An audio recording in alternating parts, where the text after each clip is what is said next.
Hello, everybody. Going live for Tuesday Talks. Today we have a wonderful soul called Sneha, and she is a brilliant person and she's a psychologist, international certified psychotherapist, corporate wellness trainer as well as certified Reiki healer and a brand ambassador as well. So we're gonna get Sneha up on soon and see if we can.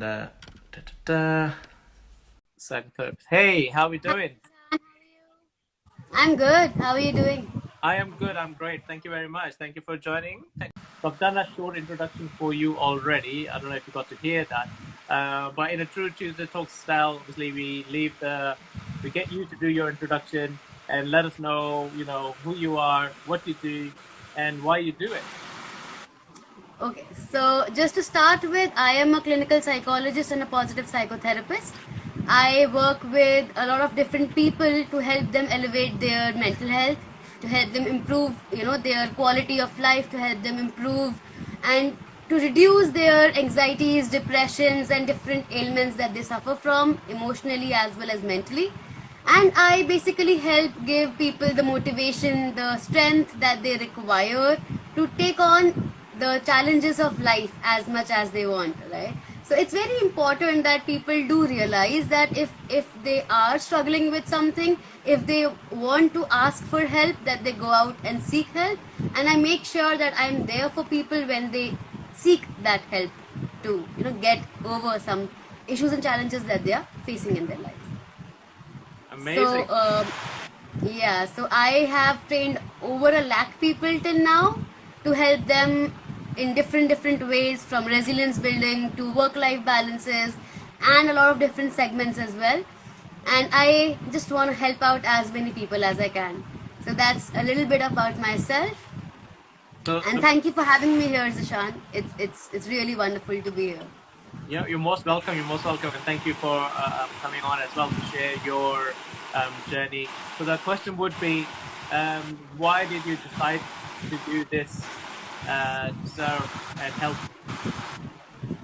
Right. So why did I decide to do this? This is, I think, a very important question which anyone who is in any field should ask themselves why they're in their field. For me, it was all about helping people since the very start of my life. So from helping out friends when we were kids, playing around with our friends, helping them when they are hurt, to when we grow up, we enter teenage, then there are other friendships and guys and girls and all of that, helping them solve their issues. But keeping all of them aside, I did not have psychology in my 10th, 11th, 12th. Sometimes you require to have that, as a backbone to do a psychology degree in India. But for me, I did not take psychology when I was in my school, like in my high school. So what I did was, it enabled me to learn on a broader scale. It enabled me to choose on a broader scale what I wanted to do. So when I learned that there is something known as psychology, there is something, so psychology has a lot of different streams and fields, right? So I opted for clinical psychology because of the vastness it has, because it not only helps you to help people with counseling, it also helps you to treat people with therapy. So that is a dual reason, and that motivated me because it is very easy to share happiness with people, but it's very difficult to share your sadness, your grief, your negative emotions that you feel on a regular basis. And sharing that is the key to overcoming it.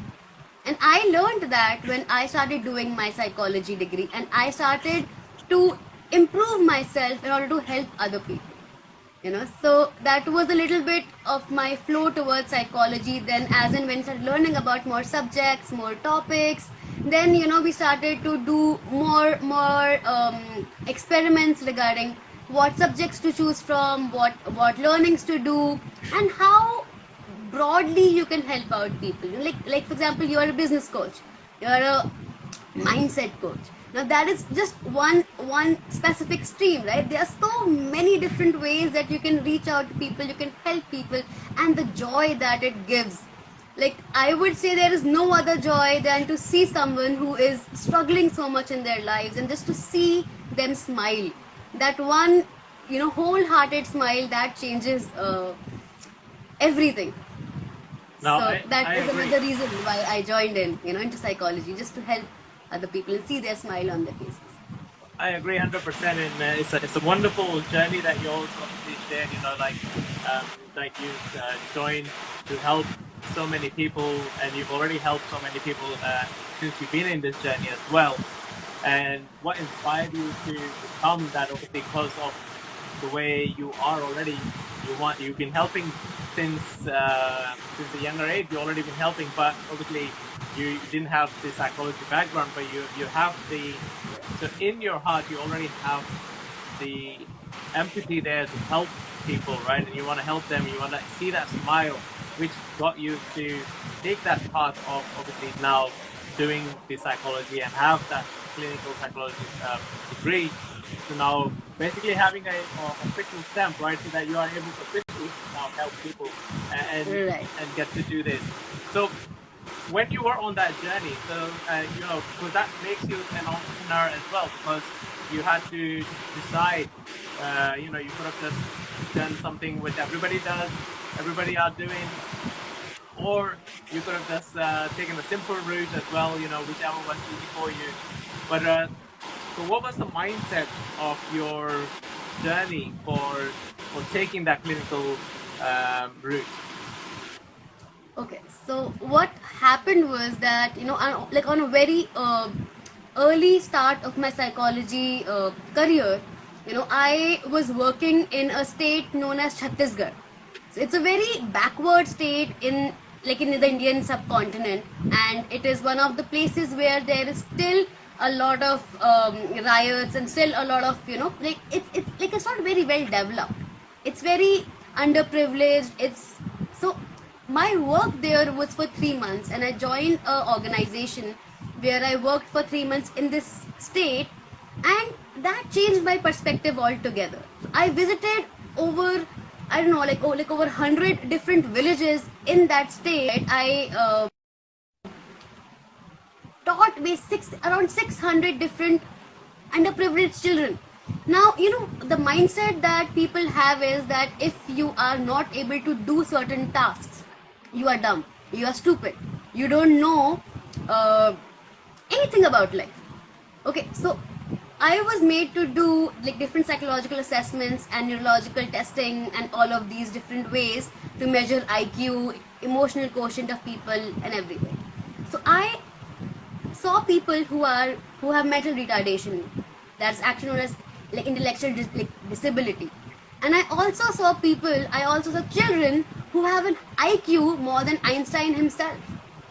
So Einstein had an IQ of 160, and I met children 10 years, 12 years, 16 years old children with 170, 180, 190 IQ in these small like 100 people villages which have no resources altogether, and they have no training, they have no resources, and people call them stupid, people call them dumb, people call them, oh, you are just an nincompoop, like you can't do anything in your life. And that, when I saw those people, I met those children, I met their families, and I still remember, Zishan, that there was one particular family who had a severe intellectual disability ki daughter. Okay, so this daughter, she was not able to get out of bed, she was burnt halfway down. Okay, she actually got burnt with hot water while she was showering, because she was not able to do her daily chores. This little girl, 13 years old, after counseling her, after giving her some trainings, after teaching her parents patience and psychoeducating them, after an year, she was able to write half of her name. And now it's been 3 years. I received a call just a few months back from that mother that, ma'am, now my daughter can write her own name. Whereas they cannot even get out of bed, they cannot even do their basic hygiene work. But now that daughter of hers can sign her name on a sheet of paper. Wow. So such story, that is the inspiration of me being into the field that I am. And that is where I started to do more social work. I went into, so I was in corporate world, I worked in the corporate world for over 2-3 years, and post this work that I was doing in Chhattisgarh. And being in the corporate world, I was just very tired because we were serving a strata which is very higher in education, higher in grades. They are the rich people as we know them.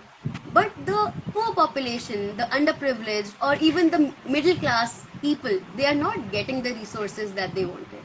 And that is why some months back I actually quit my corporate job, and I've come into more of social sector where I am working towards helping out the the holistic population of India, not just a.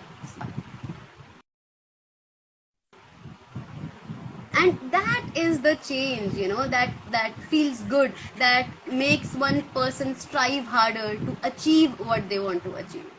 And I think that is something that is the heart's calling, and following your heart's calling is something that is harder, but it makes you feel good about yourself, like in the longer run. So that is something that just gives you that aura, gives you that happiness, gives you that joy, and that makes you go and take one more step further into achieving what you want to achieve. Wow, that is such an amazing story that you've just shared. That of that girl, little girl, and she was able to now write her own name.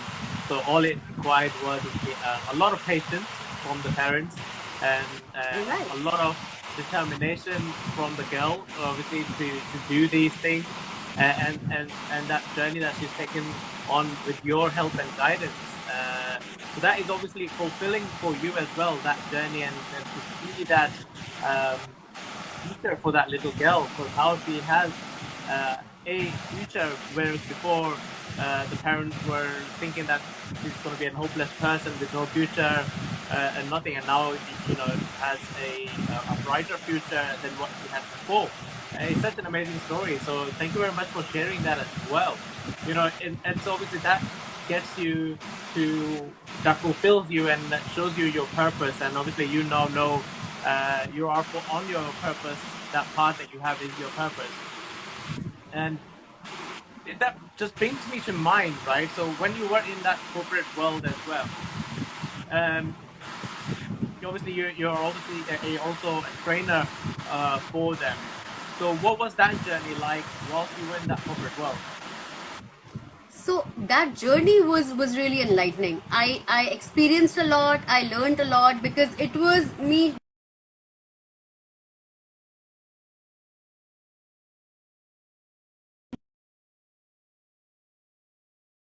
the variations because of different things that a person has to go through, because it's new.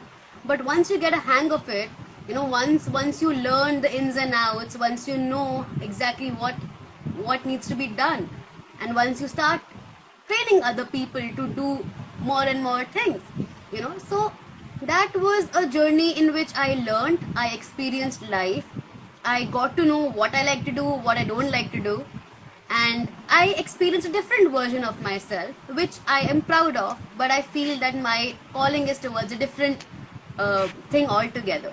So I do still train people in the corporate world, but not full time. Like I do that on a part-time basis from time to time, but not on a full-time basis, because that is not what I want to do on my longer run. So being in the corporate world, there were a lot of ups and downs. There's always something who you have to report to, and always some things which you have to go through, the stress, the deadlines, all of those things were just at times become too much, especially when you are leading a team, and especially when you are not only doing your own work but telling people how to do their work as well. So all of those things, at one point of time, it became so I was thinking, that do I really want to be in the corporate sector for my whole life? Like, is this the life that I want for myself? And then, after months, and I'm telling you this very frankly, it does not take a day or a week to decide, okay, I'm going to quit my job today. It requires planning. It requires a thought process. You will go in and out to make decisions, that do you really want to do it? Do you talk to your family members, your friends, your loved ones? Okay, I'm planning to quit my job, I'm planning to do this and that. What do you feel about that? And everyone has their different opinions, their different suggestions. Some will say do it, some will say don't do it, some will, so all of those things happen. And this for me continued to happen for over 6 to 7 months. But after that I decided that now it's a good amount of time, and it is time that you move forward into the work that you want to do and take a leap, because you don't know what is going to happen tomorrow. And that leap at times can be good, at times can be bad. For me it was a good leap, and I am happy that I took that leap. I actually was able to find my confidence on a very different level, because it requires having faith in yourself. If you're not having faith in yourself, 100 people can tell you what to do, but by the end of the day you need to believe in yourself to take that decision, to take that leap forward, right? And that leap, when you take it, at times it can be doubtful, but slowly once you start achieving what you want to achieve, it just makes you feel more lighter, more on terms of what you want to do. And again, as I mentioned earlier, that it makes you feel brighter, happier, and makes you feel more fulfilled in general. So that was a little bit about how my corporate journey went, and how I shifted from my corporate world to a more social sector where I can help out different people. That's another wonderful story that you've just shared as well. In terms of your journey, it's great to hear that. Obviously, whilst you were in that corporate world, and you were still not feeling fulfilled. A lot of people join the corporate world to climb that ladder and have all the authority that comes with the corporate world. To have all the things that comes with it, right? But me being in the corporate world as well and leaving it is the decision that you take. And you're right, exactly. I agree 100%. It's not a decision that you take lightly, like, oh, today or tomorrow, I'll decide, it's done. You are obviously thinking about it. You ask your friends and family definitely to see what the outcome is, right? Everybody will have their own opinions, but at the end of the day, you need to decide what to do and what's important to you, right? And you have to take that decision. You mentioned leap of faith. I agree with it slightly that it's a leap of faith, but I'll also say that it's just a leap. It's nothing to do with the leap of faith. It's because if you have planned your journey, right? Where I look at it as a destination you are thinking to go. You just need to plan how to reach to that destination, right? We do that every day because we hop on a car, we hop on a taxi, we plan our journey to get to that destination. We don't take leap of faith, because in that car we can have an accident and be gone, right? But you still do it, right? You still do it. You still sit in your car every single day because you believe in yourself that you can drive. You can drive safely. Exactly. Right? Exactly. So it's a case of just taking that leap, right? Okay, I need to do this, and I will do it. And what the outcome happens, that just depends on how you are taking that journey, how you are, taking those actions. So I also say about, it's about taking the action which are required to be taken. So you take those actions, you plan those actions, you plan your journey to that destination, and then start taking those actions. So you start with micro moments, which will lead to macro moments, and then the bigger and destination that you have. But whilst you're doing all that, you also need to react to the actions that you are taking. So every action that you take will have a reaction. So that reaction, you need to be ready, because you don't know, you're going to come across lots of traffic lights, lots of humps, and lots of potholes on the road. So how are you going to react to those? You just need to be ready for that, because it's never going to be an easy journey once you part away and start driving yourself. Because I love driving, so I always think about, if you know how to drive, think about when you were learning to drive. How scary was it? But you still did it, right? Because you believed in yourself. You just did it. And now people just get in the car, they're listening to their music loudly, talking to friends and family in the car, and you are at your destination, right? And that's one day, that's what will happen to your life as well. In the beginning, take the hardship, take all those things, because you are understanding the system, or you're creating the system. So I'm a firm believer of creating a system which works for you, so that after that, once you created it, it's plain sailing. So you don't have to think twice. Obviously, yeah, you might have to do adjustments, tweaks and everything. It's like the car. Every time it needs service, it needs to change oil, fuel, and whatever things that you need to fix it. So you need to keep an eye on that. Apart from that, it should be plain sailing. What are your thoughts on that? I feel what you mentioned is very, very true. I mean, you have to take those leaps. You have to choose, the path that you're going to follow. And it's all about the journey, and it's not the destination. Destination, you're always going to be changing. It's not going to be steady. Today you're going to Italy. Tomorrow you're it means you might be going to London. You never know where you're going. I mean, you know the destination, but what road? Are you taking a flight or a train or a bus or a car? That is up to you. Or you can even choose to walk and take it as slow as possible.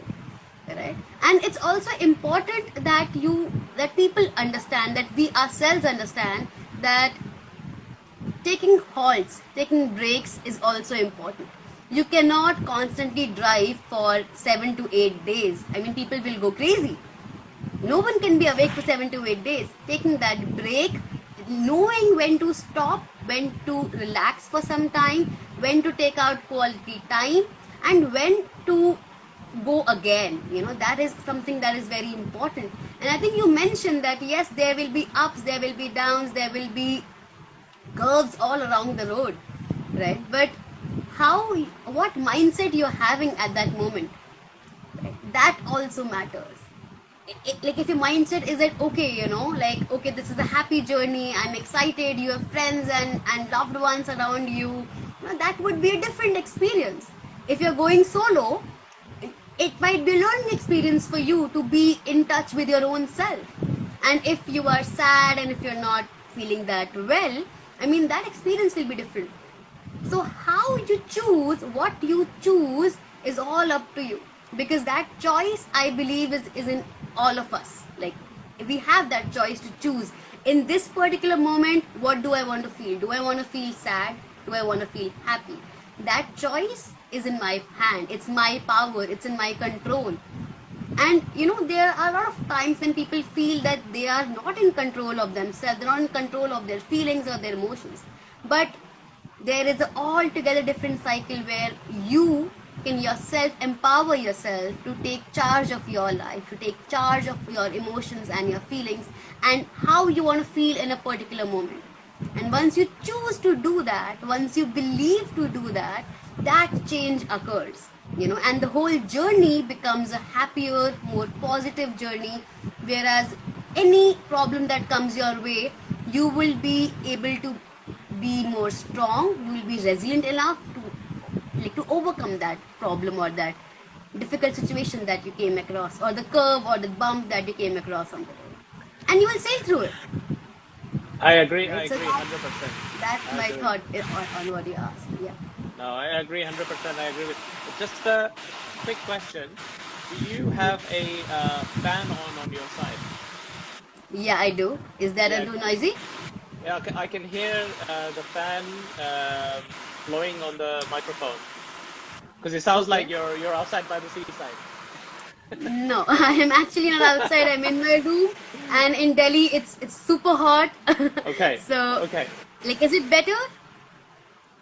Or can you still hear my fan? I think it's a little bit better.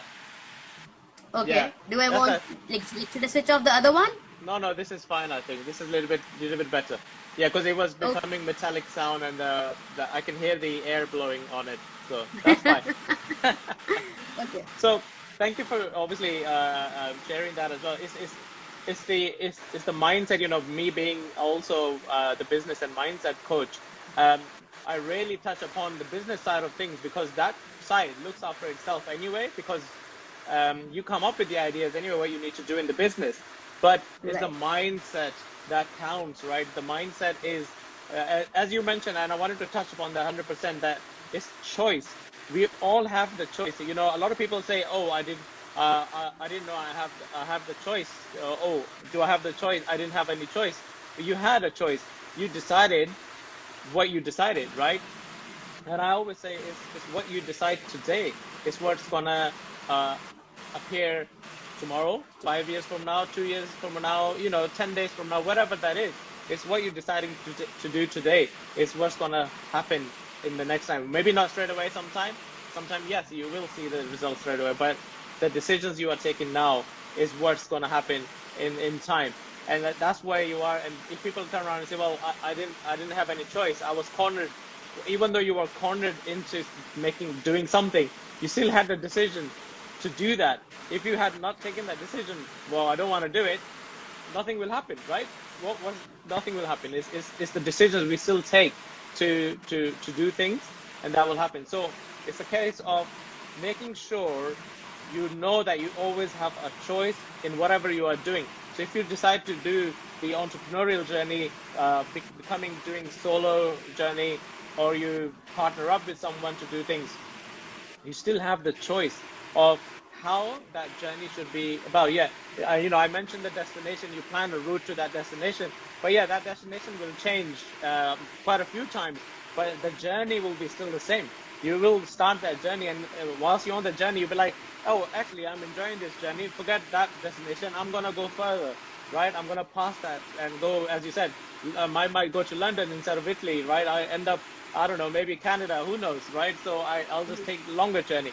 And how you want to take that journey is up to you as well, by road, by plane, exactly.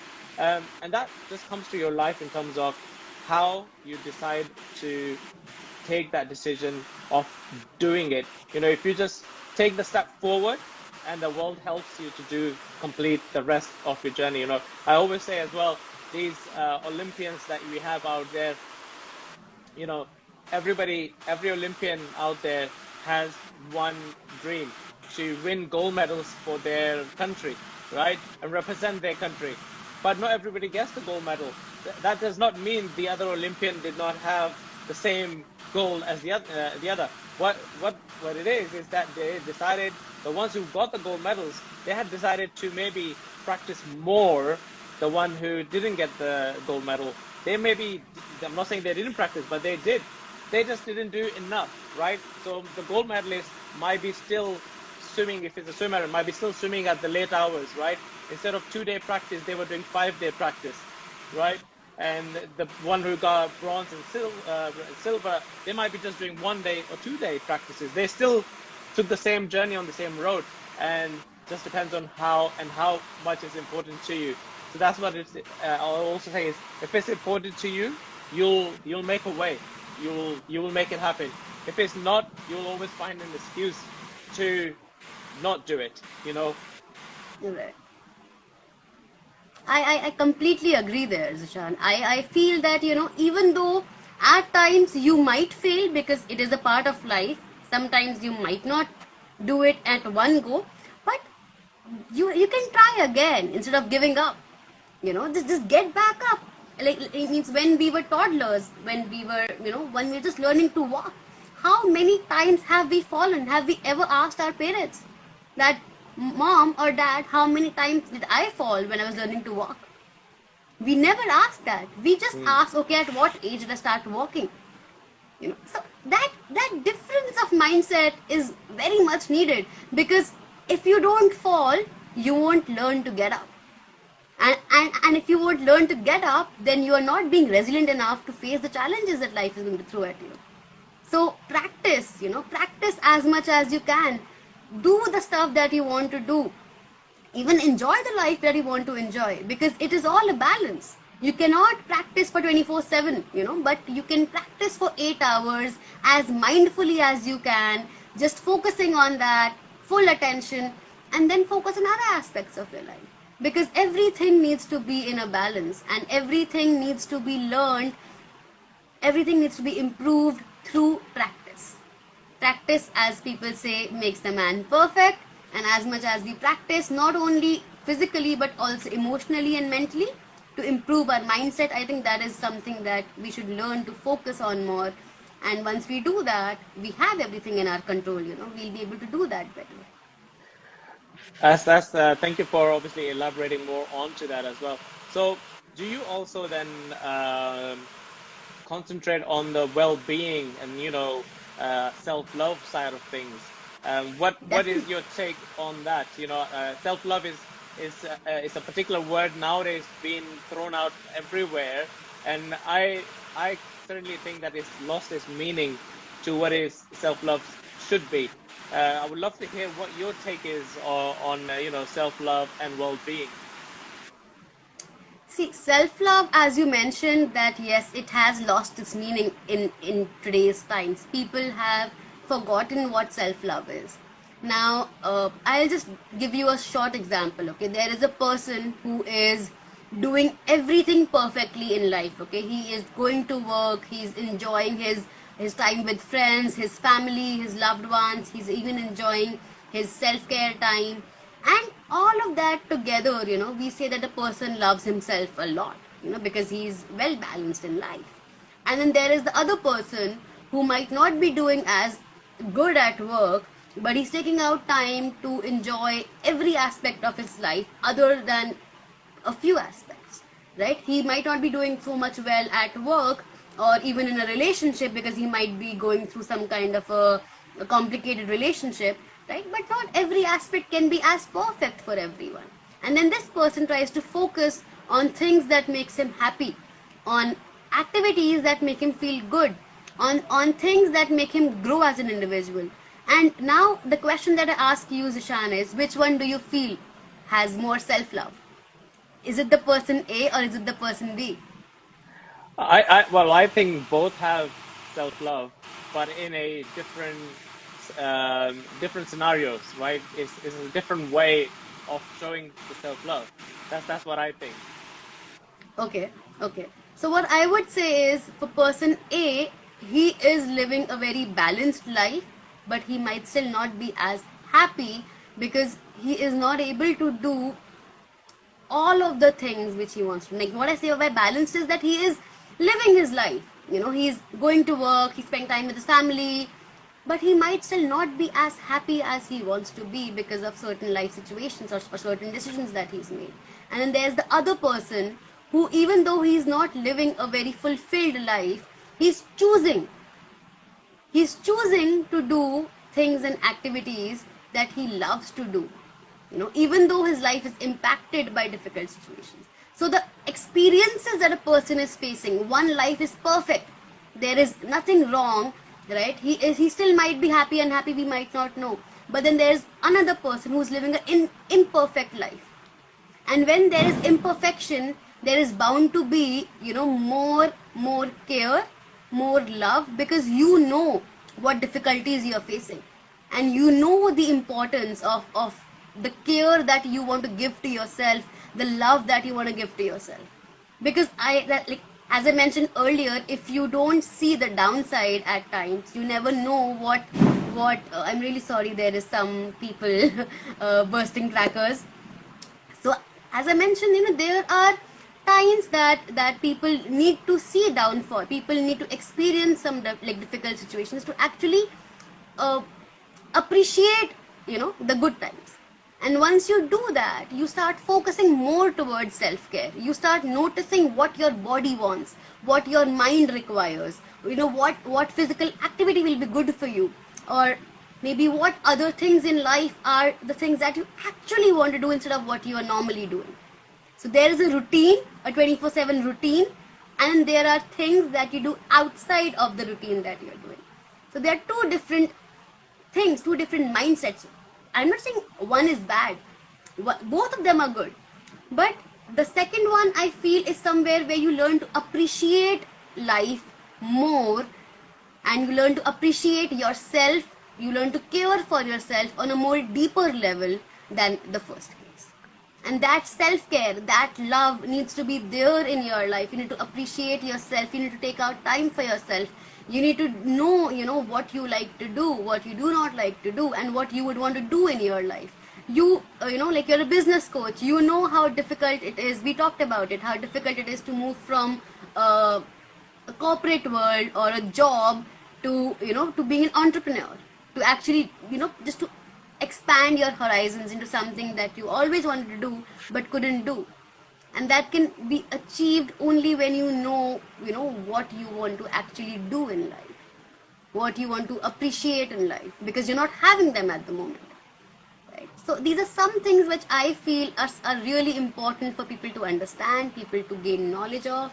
And I feel that once we start to understand the lacks in our lives, the areas which are not doing so well, that is when we will start to work on them better. We'll start to appreciate them better, and we'll start to see that, okay, these are the downfalls, these are the areas which are not that good in my life, which I thought to be, but they're not in reality when I think over them. And these are the steps that I can do to actually achieve or improve those areas. So there is actually an activity called the Wheel of Life, where we make people do just to rate like different areas of their lives on a scale of 1 to 10. Like, for example, personally, what do you rate yourself out of 1 to 10? Professionally, financially, and all other areas. And then you get to know, that where you stand on your wheel of life. And then you start making changes. If you are low on financial or low on personal, then you take measures. You write down measures by yourself, what you need to do. And once you know that, okay, this is what I want to do, you get to know that how can you do it. Okay, you write down the steps of how you can do it, and then you achieve it. So all of that process will help you to change your lifestyles, your goals, your aims in life. It will help you to see in a different perspective, and then you can change that mindset that you're having and change it to something that is better for you than what you thought you had. So I did that some time back, so not some time back, actually a few months back, when I shifted from my corporate to my this journey that I'm having. And that helped me a lot to actually experience a different side of life, because I was happy in my corporate world. Like, there is nothing to be like, there was nothing lacking. It was a fulfilling, stable, good job. But was it for me? I don't know. I was not personally happy. And that is where I was just on a scale of 3 or 4 on the wheel of life. And I was like, I'm rating myself 3 and 4, even though I'm like doing well in that area. So that is the shift that I feel is very much needed, to understand yourself better. What do you feel about that?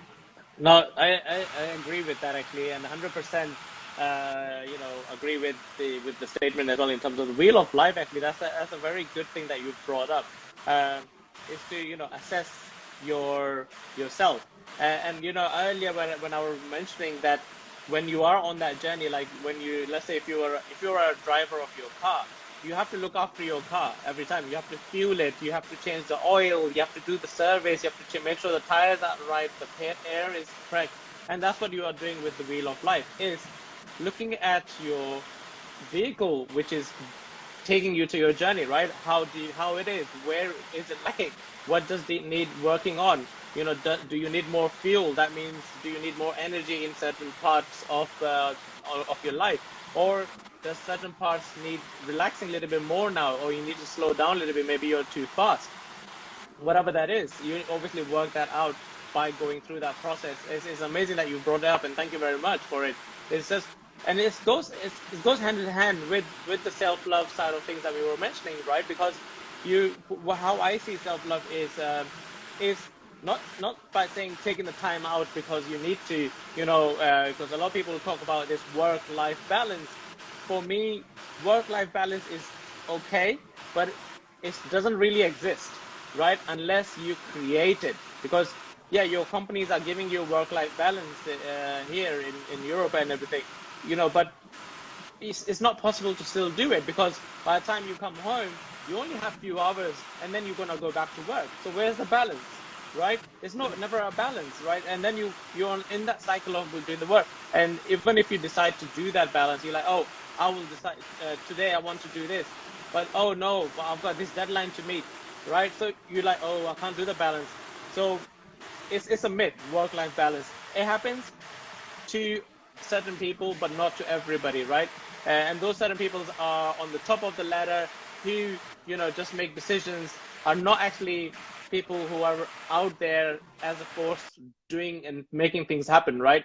So this is where, I see all this work-life balance and the well-being side of things to come in handy, join together with the wheel of life and assess yourself and see how that things are happening there and how you are connecting, where you're lacking and where you need to maybe boost the energy that you need to do, boost that side of the life that you need to do, if that's to do with finance, if that's to do with whatever side of the life that is. So, oh, it seems like we have lost Sneha, and we'll see if we can get her back.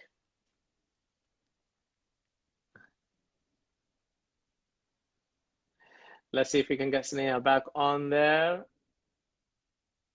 Seems we have we lost. Anybody who is still obviously watching with us live, guys, thank you very much. With Sneha and I are talking about mindset and our entrepreneurial journey as well, and what it takes to keep moving forward.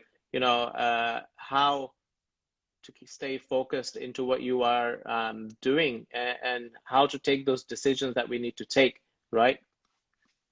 Let me see what has happened.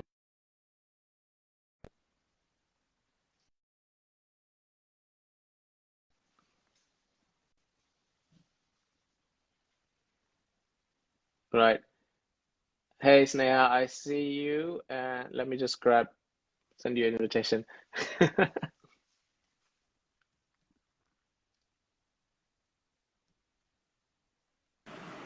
Hello.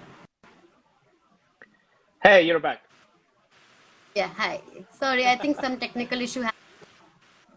That's not a problem. Yeah, it happens now and then. So I think there was too much energy, and there was, we crashed Instagram. Possible, definitely. Definitely. So I mean, and this is where I was mentioning, that the self-love and the wheel of life comes together to get that balance, right? As you were mentioning, the person A might have everything, and the person B who lacks quite a lot of stuff, and that's where the appreciation comes through, so that you appreciate what you didn't have and now you have it, right?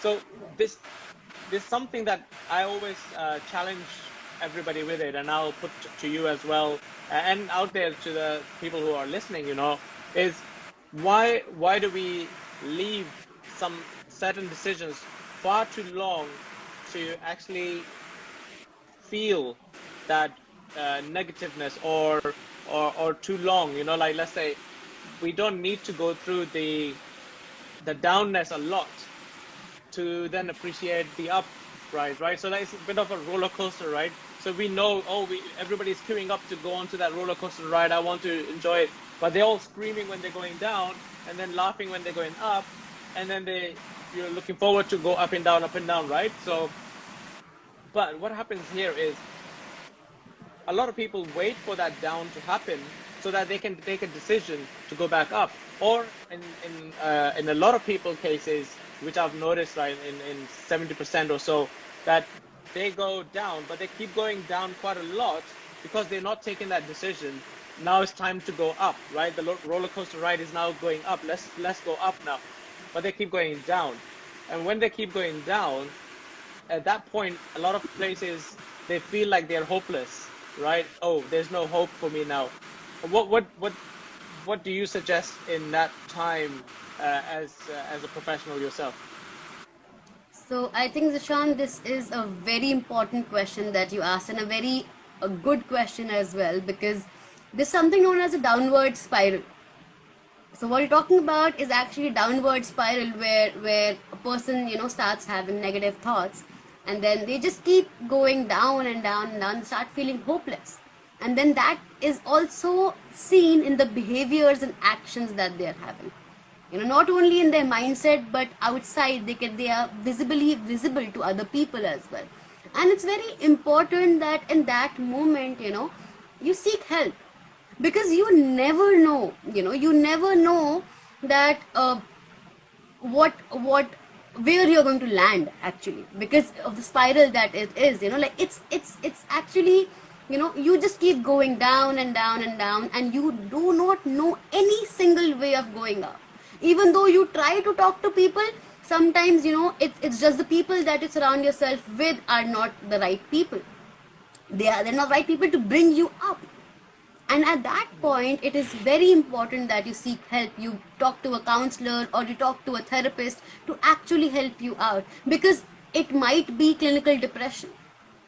You do not know that, right? And as a human being or as a normal person, you cannot judge if you're having depression or not. Now, depression is something that in nowadays, I'm telling you, people use so commonly. Like, I see people talking, okay, I am feeling depressed. And what has happened? Oh, their car got, punctured, or there was some meeting that they were not able to attend, and they feel that they are depressed. I mean, depression is such a strong word. It should not be used so often and so casually. And if you feel that you're feeling sad, you're feeling hopeless, you're feeling lonely, you are not able to do the things that you were able to do previously, you feel like you're not able to get out of bed, you don't feel like getting out of bed, you have had changes in appetite, sometimes you are feeling really hungry, you're binge eating, and sometimes you don't eat for days at an end, you forget the time duration, is it even morning or is it night? So these are some signs, that a person can look up to. A person can see that, okay, if I'm going through some downfall, if I'm seeing myself in a negative cycle, if I'm not able to get out of it, if I'm feeling hopeless or lonely, I can, take help for it. There are people available who can help me out professionally, and that way I'll be able to get out of that situation that I'm feeling.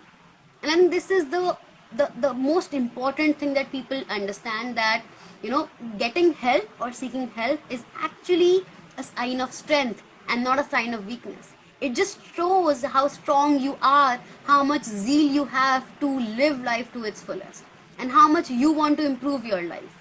So this is something that I feel is beneficial for people, and they can benefit from talking to other people, talking to the professionals about it. Wow, thank you very much for sharing that actually, and it's amazing to hear, that they they just need to realize and recognize, right, that there is help out there, and yes, a lot of time, a lot of people just find it difficult to ask for the help because they think it's a sign of weakness, especially in men.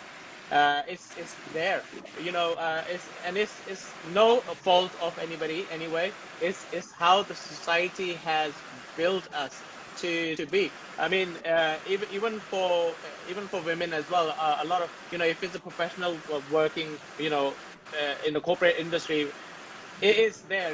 You're not gonna ask for help just because you're gonna feel like, oh, it's the sign of weakness, but it's not, right? Because you have to think yourself and take yourself a little bit back in terms of when you were growing up. Let's say from toddler age, from baby age, you were always being supported. You did not get here where you are by yourself.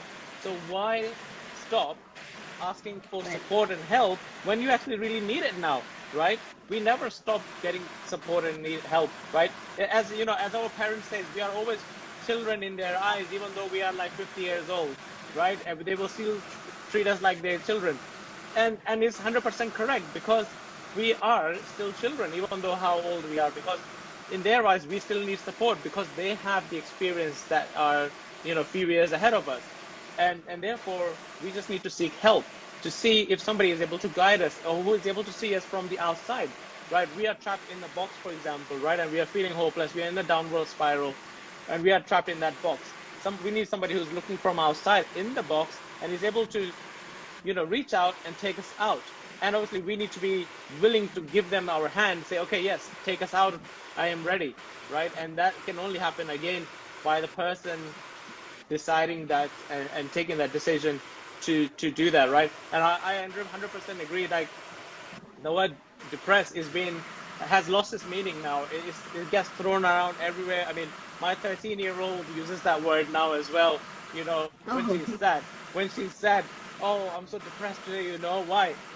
Somebody on TikTok said something and didn't like the post he made, and I'm like, what? Okay, So I have to work with the mindset over there.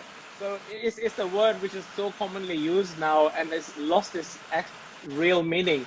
It's because it's a very strong word to say you're depressed. Depressed is meaning you've gone beyond of fixing yourself, right?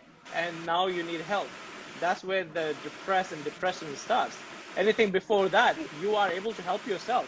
You are able to realize all you need to do is connect with your friends, family, who are a little bit upbeat, or just look at everything in a positive way. I mean, I'll give you my example. Everybody who's met me personally and have seen me, they know that I'm always smiling. I'm never negative. So they always say, how do you do this, Dishan? How it is? How are you always seeing positive in everything? And my answer is very simple. I choose to do so.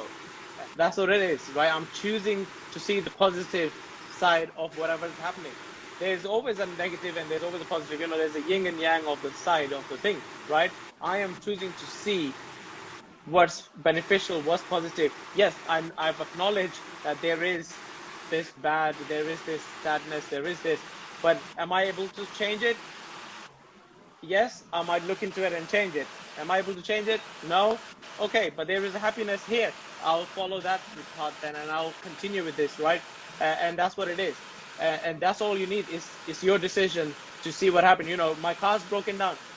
Yeah, okay, yeah, it's a machine. So it was going to happen sooner or later, but it's happened now. No problem. Am I able to reach home now? Yes, I can. I can take a cab, whatever. I can leave the car there, no problem. Or I can call someone to come and pull the car with me. Start thinking of solutions. So we become solution focused. Once you are solution focused, you're looking at always the positive side of what the life can bring you, right? Rather than this is what it is. You're not a victim every time. And that's where the sadness starts, when you start thinking of yourself as a victim of what's ever happening outside. What is your take on that? So I feel that is 100% true, because it's all about how you are perceiving things. Because the perception that you're having, like you mentioned, your car broke down. You can either kick your tire, you can shout at your car that why did you break down? I have an important meeting, or you can just stay calm, book an Uber, and just get going, and still be good and still feel good about it. That okay, it's all right. Someone will pick up my car and it'll be repaired soon.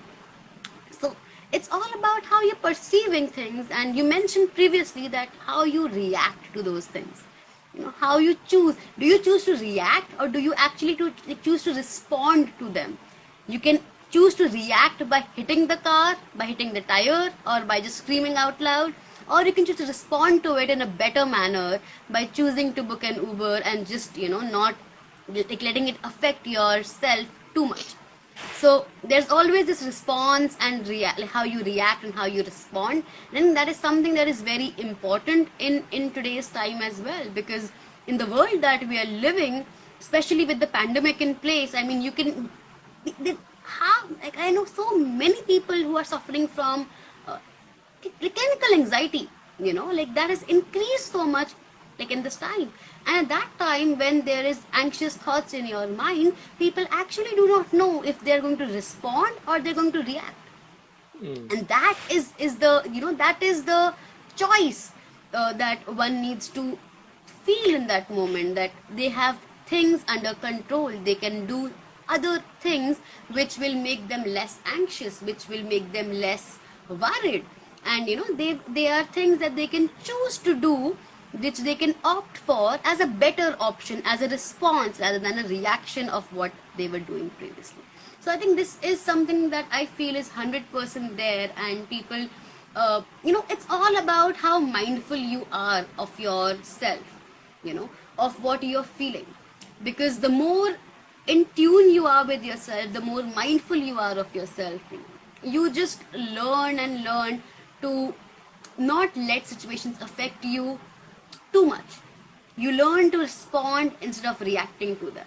And that is when you start accepting the things that you are feeling, accepting the situations that you're undergoing without judgment, without that added stress or added overthinking thoughts or negative thoughts, because all of them are happening right now or have happened in the past. But it's your choice to choose this particular moment. Again, it's your choice. You have that choice. You can still keep thinking about what happened in the past, that okay, my car broke down, what can I do, what will I do? Or you keep thinking about the future, what will I do, how will I get to my meeting? But if you choose to take action mindfully, that okay, I'm going to book an Uber, then you are choosing to opt for mindfulness, to opt to be there for a better way, So all of that is, again, I would keep on saying, it's a choice that you have. And what you choose is in your hand, it's in your power, it's in your control. And all of that is the mindset that you have. This is all a cycle. This is all a cycle. We keep going back, we keep going, back and forth. And we keep coming back to the same thing again and again, over and over. So that is something that I feel is a loop, and you I can agree. choose to stay in the loop again, or you can choose to get out of the loop and do something new. I Again, agree. that's a choice. Yes, I agree 100%, 100%. Something I just also wanted to touch upon is, when you are responding or to those reactions that are happening to your actions, right? So I like to say the word is, you need to be interacting with the life that you have. If you're not interacting with your life that you have, with i.e. making the choices and decisions, it's all interactive. And if you're not interacting, you are letting it happen to you, right? Because then you are just saying, oh, my car's broke down, and you kick in and all that stuff. That's not an interactive. Interactive would be, what can I do now to move forward? Because, it's like playing the game. The games are interactive, right? You have to do certain things. You have to learn certain skills. You have to perfect them skills so that you can carry on and moving up to the next level. Otherwise, you're still stuck on the same level because you never learned the skill to master it and move up, right? You never finished the level because you couldn't go into the next level. And the only way you do this is by interactive, right? By pushing those buttons, deciding what to do, going left, right, whatever you need to do. And that's what the life is. It's all about interactiveness, how you interact with yourself and the life you are living, right? So it's all that. So thank you very much for obviously having this amazing, amazing conversation on Tuesday Talks and talking about the wheel of life and the cycle here as well, having the interactive responding to your life choices as well. So one thing is, what is the morning routine that Sneha uses to get uplifted in the morning? So is there a ritual or routine that you perform every day, or you would recommend someone to do? So I'll tell you my own story, okay? I am a very lazy person. I'm a very lazy person, okay? I still do. Sometimes I do wake up late, and sometimes I do wake up at 6 o'clock or 5 o'clock in the morning. I start my day at times early. So I've seen that change in myself, that the day that I start early in the day, when I wake up at 5:30, 5 o'clock, 6 o'clock, I tend to have a more relaxed morning. I tend to be more productive in the afternoon, and by the day comes to an end, I feel that I am at ease. I don't feel as stressed. And I myself have seen that change in me, that the days that I wake up at 10 o'clock or 11 o'clock in the morning, at those days, I wake up late, I have my breakfast late, and then, I just, okay, I'll start working sometime late in the day, say 2 o'clock or 3 o'clock, and then the whole routine shifts, then I keep working till 9 o'clock or 10 o'clock, and then I go to, and then I have my dinner. And sometimes in this routine, I even skip my meals. And that is unhealthy. And that is where I shifted. This was my routine actually some months back. And now that I've shifted my routine, I do tend to wake up early in the morning now. I do tend to, make a list of things. I would like really recommend this. You start your day with a list of tasks that are urgent and important, and the tasks which are not so urgent and not so important. This is something that people really should follow, because it changes everything. It changes how you perceive your day, what you're going to do in your day. Now I know the top 3 tasks that I need to finish in my day, and I finish them before my lunchtime. So when I do that, I do not have the stress of completing them in my later half day. Like in the second half, I do my routine work, I do my calls, I do my emails, I do my routine stuff, and I enjoy my evenings doing that. Because they are not that stressed. I am not time bound to do things. They are low on priority on my list. So this has literally changed my life because of how easy it has become, how easier my routine has become because of this. And I do sleep by writing. Actually, I do this every night before I go to sleep. I practice gratitude, or I practice, or I write down the things which I feel have happened good in the day. Because especially, and I've been doing this for the past 2 years, Ishan. Why? Because in the past 2 years, there is, everywhere you look, you only see negativity. You only see so many things have happened of COVID, blah, blah, blah of COVID, and there is everything negative. But there are literally so less positive stories being shared. There are so less positive news being shared, from our own loved ones, from our own friends and family members. So the only good things that you are doing in your life is how you live your life, what you do for yourself and for other people that makes you feel good about the day that you are living. So every 7th day, on every Sunday actually, I read the things, that have happened good in my life.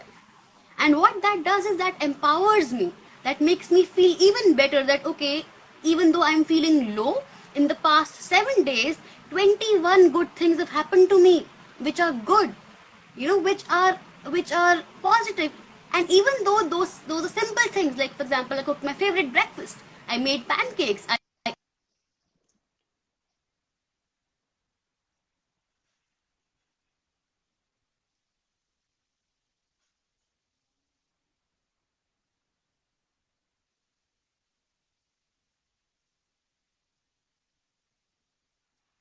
I think we're losing you, Sneha, again.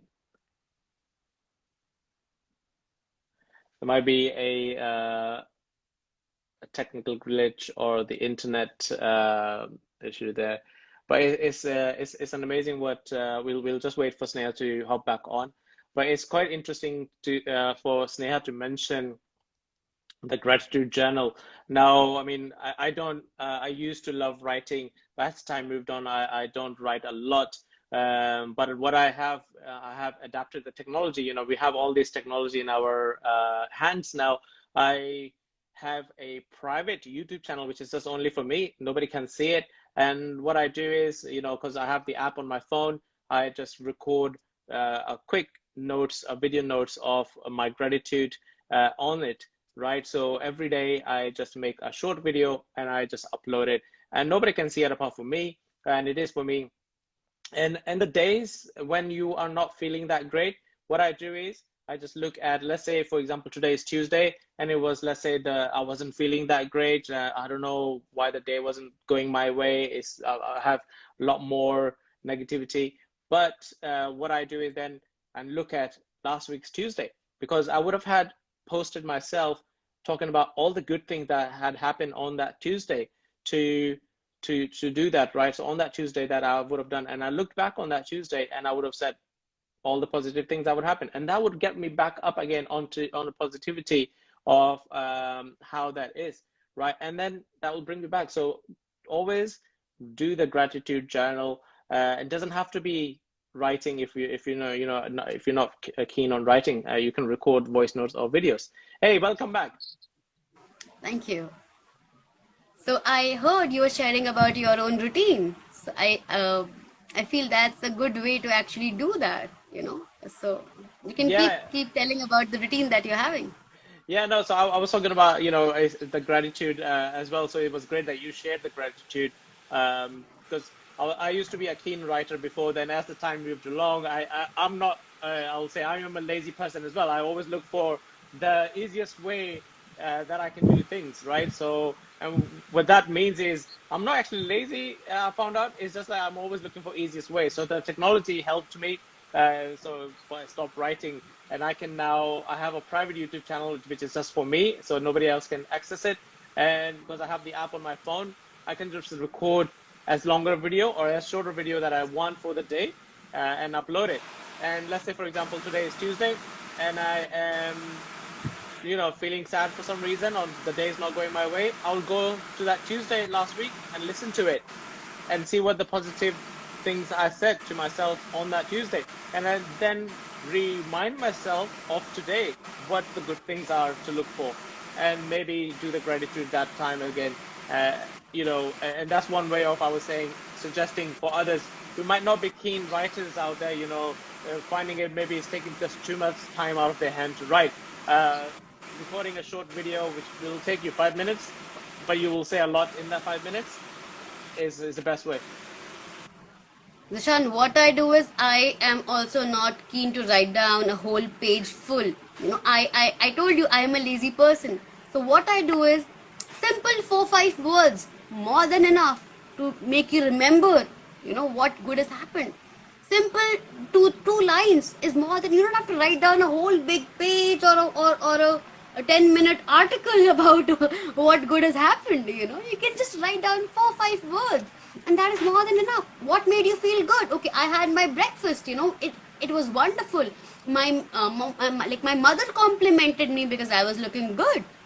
My cat came up, she sat on my lap, and she just slept there for 2 hours, and I was uncomfortable because I could not move, but I felt good. After a very long time she came and sat next to me.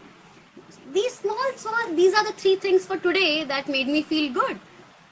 And just sharing that with someone, writing them down, is just good enough to to make you feel empowered, to make you feel good.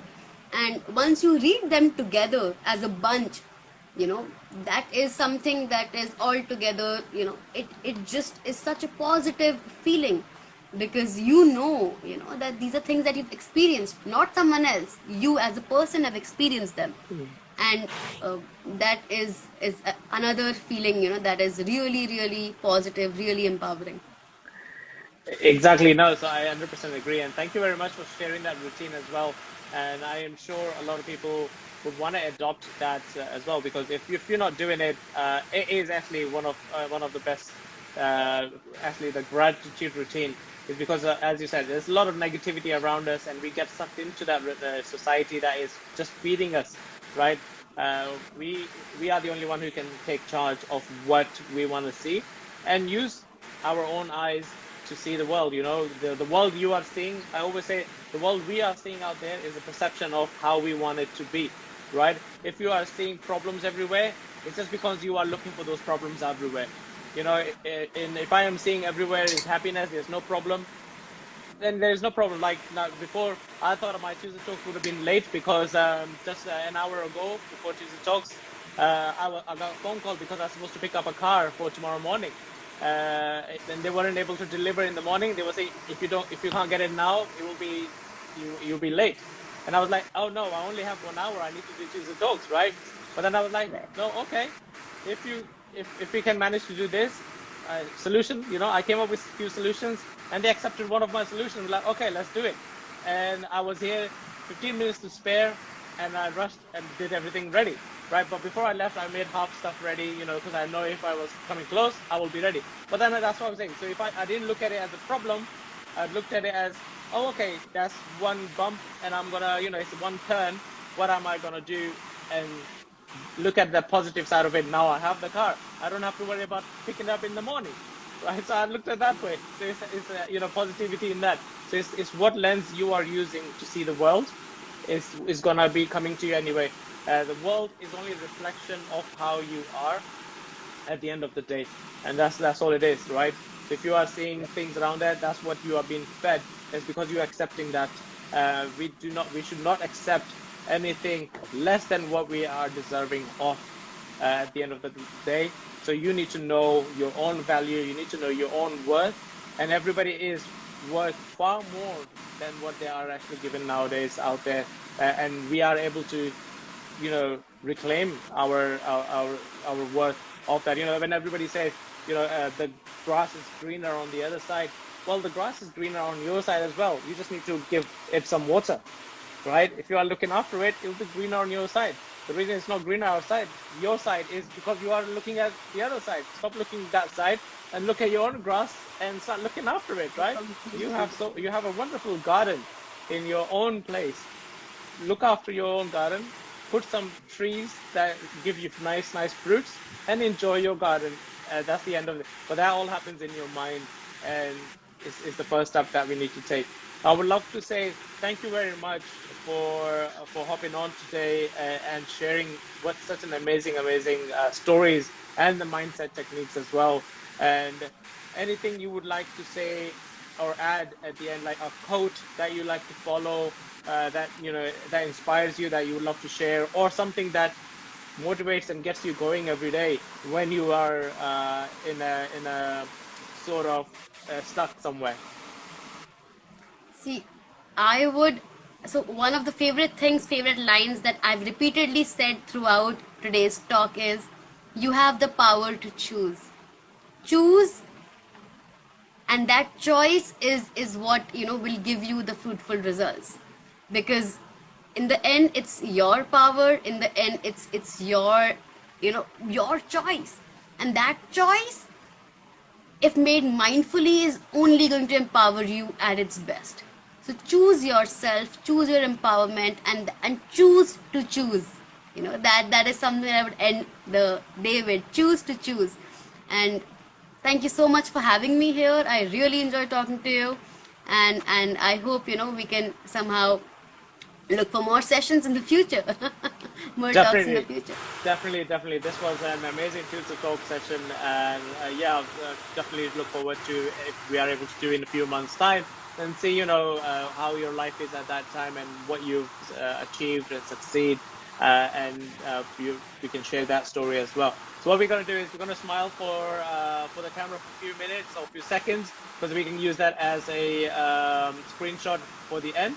So whenever you're ready, just let me know. Okay. Cheese. Okay. So yeah, keep a smiley face, because we will use that at the end as a screenshot. And thank you very much for being here, and thank you very much for everybody who's joined and listened in.